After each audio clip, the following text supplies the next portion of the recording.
주말부터 계속되는 한파에 충북도 하루 종일 영하권에 머물고 있습니다. 이번 추위는 당분간 계속되겠습니다. 김영환 충북지사 주민 소환이 유권자의 10% 서명을 채우지 못해 결국 실패했습니다. 주민 소환 운동본부는 청주에선 15%가 넘었다며 절반의 성공으로 자평했습니다. 극한 대립을 이어온 청주시의회 여야 갈등이 또다시 고조되고 있습니다. 내년도 예산을 다루는 예결위에서도 파행을 믿고 있습니다. 청주에서 노래방 주인을 살해한 피해자가 구속됐습니다. 집에서는 수십여 점의 흉기가 발견됐는데 경찰은 사이코패스 검사와 신상 공개 여부도 검토하고 있습니다.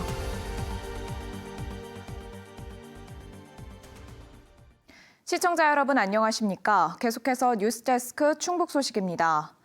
주말부터 계속되는 한파에 충북도 꽁꽁 얼어붙었습니다. 일부 지역에는 10cm 넘게 내린 눈까지 잘 녹지 않고 있는데요. 시설 재배 농가에서는 비상이 걸렸고 주민들은 안전까지 위협받고 있습니다. 이초원 기자의 보도입니다. 이중의 비닐하우스 사이로 지하수를 뿌려 딸기를 기르는 시설 재배 농가. 하지만 최저기온이 영하 10도 아래로 떨어지면서 지하수를 공급하던 배수관이 꽁꽁 얼어붙었습니다. 강추위에 밤새 하우스에 온기를 공급해줄 온풍기도 고장났습니다. 지하수 이제 퍼올리는 모터가 하나는 터졌고 또 한 군데는 이제 관이 얼어서 그거 녹이느라고 지금. 진천 일부 지역에서는 지난 주말 최대 14cm의 많은 눈이 내렸습니다. 염화칼슘도 뿌려보고 치워도 보지만 소용이 없습니다. 눈이 내리고 영하권의 날씨가 계속되면서 도로는 빙판길로 변했습니다. 진천의 한 아파트에는 고드름이 마치 동굴 속 종유석처럼 매달려 소방이 긴급 출동하기도 했고 청주 한 도심에서는 빙판길에 차가 움직일 수 없다는 신고가 들어오기도 했습니다. 얼음이 너무 심해서 차가 고립되었다 신고 내용이었고요. 저희가 이제 모래 뿌려서 차를 뒤로 빼드렸습니다. 오늘 진천과 괴산, 청주가 올겨울 들어 가장 낮은 기온을 기록했고 한낮에도 영하권의 추위가 이어졌습니다. 이번 추위는 당분간 계속되겠습니다. 특히 목요일인 21일에는 청주가 영하 12도, 충주 영하 14도까지 떨어지며 올겨울 최고 추위를 다시 한번 기록하겠습니다. 주말까지 충북 대부분 지역이 아침 최저기온이 영하 10도 내외, 낮에도 영하권의 기온 분포를 보이며 춥겠습니다. 내일 밤부터는 충북 지역에 최대 5cm의 눈이 더 내리겠습니다. MBC 뉴스 이초원입니다. 김영환 충북지사에 대한 주민 소환이 유권자 10%의 서명을 채우지 못해 결국 무산됐습니다. 하지만 인구가 집중된 청주에서는 전체 유권자의 15%를 넘겨 절반의 성공이라는 자평도 나왔습니다. 김대웅 기자입니다. 오송 참사 책임을 물어 시작된 김영환 지사 주민 소환 운동. 지난 8월부터 120일간 운동본부에서 수임인 835명이 서명을 받았습니다. 서명에 참가한 사람은 13만 1,759명. 전체 유권자의 10%를 채워야 하는데 3,679명이 부족합니다. 또 11개 시군 가운데 4개 시군에서 유권자 10% 이상을 받아야 하는데 그 요건도 채우지 못했습니다. 주민 소환은 무산됐습니다. 시군에서 받아야 될 최소 서명인수 13만 5,438명을 충족하지 못했습니다. 하지만 성과도 적지 않아 절반의 성공이었다고 운동본부는 자평했습니다. 서명하는 장소조차 홍보할 수 없는 데다 주요 정당과 시민 노동단체도 참여하지 않아 한계가 뚜렷했지만 적지 않은 서명을 받았다는 겁니다. 특히 충북 최대 도시인 청주에서는 전체 유권자의 무려 15%가 넘는 10만 7천여 명이 서명에 참여했는데 그만큼 오송 참사에 대한 청주 시민의 분노가 컸다고 운동본부는 평가했습니다. 만약에 주민 소환의 대상이 도지사가 아니라 시장이었다면 주민 소환을 충분히 성공할 수 있었던 그런 상황이 아니었을까 이런 생각이 들고요. 김영환 지사는 앞서 도민들의 비판을 겸허하게 받아들이겠다는 뜻을 밝혔습니다. 청구인 대표에게도 전화를 걸어 같은 뜻을 전해왔다고 운동본부는 밝혔습니다. 뜨거운 여름부터 추운 겨울까지 120일 동안 서명에 동참한 도민들의 비판과 충고를 무겁고 또 겸허히 받아들입니다. 이번 주민 소환의 위법 행위를 감시하기 위해 충청북도가 선관위에 납부한 비용은 26억여 원. 운동본부가 서명부를 아예 선관위에 제출하지 않기로 하면서 서명부 확인 절차에 들어갈 상당액은 다시 돌려받게 됐습니다. MBC 뉴스 김대웅입니다. 전국 공무원 노조 충북본부와 충주시 공무원 노조가 충청북도를 상대로 시군 부단체장 낙하산 인사를 중단하라고 촉구했습니다. 이들은 오늘 기자회견을 열어 지방자치법에는 기초단체장이 부단체장을 임명하도록 돼 있는데 충청북도는 법적 근거도 없이 낙하산 인사를 강행해왔다고 주장했습니다. 이들은 충청북도가 대화조차 거부하고 있다면서 낙하산 인사를 강행하면 부단체장에 대한 업무를 거부하겠다고 밝혔습니다.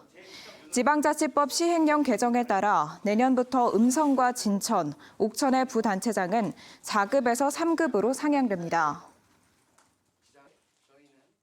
여야의 극한 대립을 이어온 청주시의회가 결국 내년 예산을 다루는 예결위 역시 파행을 피하지 못했습니다.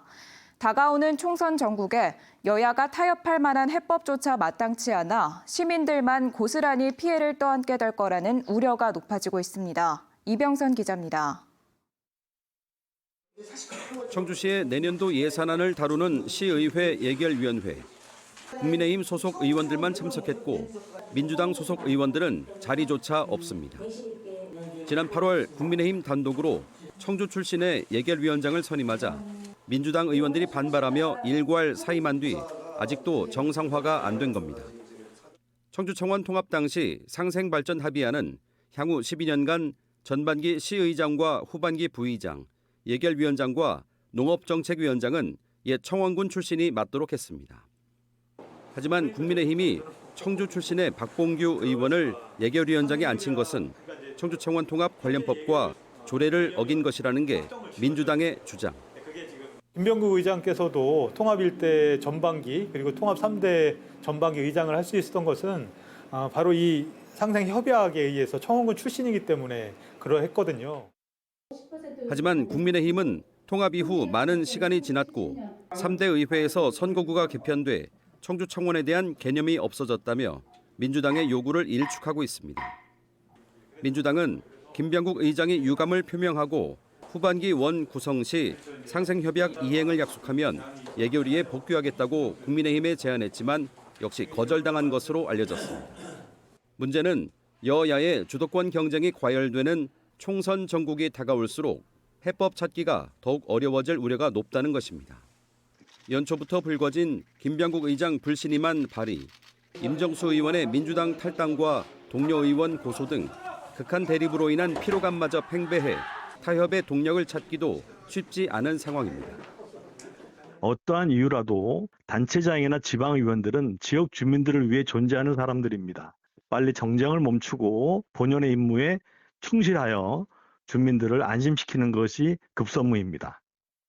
남은 정례회 일정상 민주당의 예결위 복귀는 불가능해 청주시의 내년 예산은 여당의 단독 심사로 처리될 수밖에 없는 상황. 새해 들어서도 극적인 화해와 타협이 없을 경우 총선 이후 6월 후반기 원 구성까지 청주시 의회의 극한 대립과 잡음이 지속될 것이라는 우려가 높아지고 있습니다. MBC 뉴스 이병선입니다. 내년 4월 국회의원 선거와 함께 치러지는 충북의 재보궐선거 지역이 현재까지 3곳으로 늘었습니다. 대법원 3부는 유권자에게 현금 봉투 준 혐의를 받는 국민의힘 이영순 제천시의원에 대한 상고심에서 벌금 150만 원을 선고한 원심을 확정했습니다. 이로써 제천 마 선거구와 함께 공직선거법 위반으로 의원직을 상실한 국민의힘 박정희 의원의 청주시 타 선거구에서 재선거가, 민주당 한재학 전 의원이 사직한 청주 자선거구에서는 보궐선거가 치러집니다. 여기에 1, 2심에서 당선 무효형을 받은 장욱자 괴산군 의원도 대법원 판결을 앞두고 있어 충북의 재보선 지역은 4곳으로 늘 수도 있습니다. 청주에서 60대 노래방 주인을 흉기로 살해한 50대 피해자가 구속됐습니다. 이 남성의 집에서는 수십 개의 흉기가 추가로 발견됐는데 경찰은 사이코패스 검사와 신상 공개 여부도 검토하고 있습니다. 김은초 기자가 보도합니다. 지난 14일 늦은 밤 상가 밀집 지역의 한 건물. 모자와 마스크로 얼굴을 가린 남성이 엘리베이터에 올라탑니다. 이 남성은 3시간 뒤 다시 나와 비 내리는 밤거리로 유유히 사라집니다. 건물 4층 노래방 주인을 흉기로 살해한 뒤였습니다. 현금 40만 원과 신용카드 2장도 빼앗았습니다. 경찰은 이 남성을 범행 43시간 만에 1km 정도 떨어진 자택에서 긴급 체포했습니다. 사건 이후 처음으로 영장 심사를 받기 위해 대중 앞에 모습을 드러낸 피의자는 범행 동기를 묻는 말에 아무런 대답도 하지 않았습니다. 왜 죽이신 건가요? 범행 전부터 계획을 했던 건가요? 하실 말씀 없으신가요? 경찰 조사 과정에서 이 남성은 칼과 도끼 등 흉기를 모으는 게 취미라고 말한 것으로 전해졌습니다. 피의자 집에서는 범행에 사용한 것 말고도 각종 흉기 수십 점이 추가로 발견됐습니다.